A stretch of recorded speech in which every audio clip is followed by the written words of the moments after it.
J-5 avant le premier tour des élections départementales et régionales et tous les matins, une région, un enjeu. Direction donc la Bretagne où la question des prix de l'immobilier enflamme la campagne. C'est un reportage dans le Morbihan signé Victor Joannin.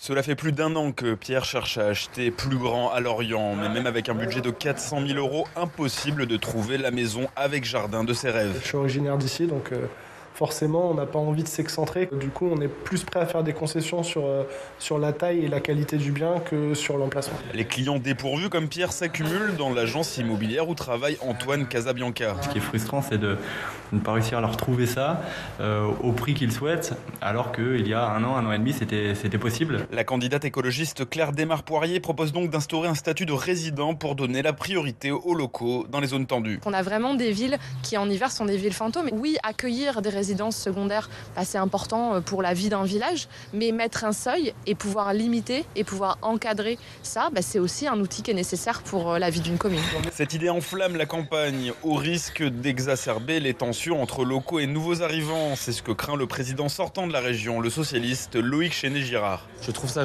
dangereux de faire un tri dans les Bretons, de faire un tri entre ceux qui habitent là et ceux qui arrivent. Faire une salle d'attente en Bretagne, c'est pas l'esprit breton.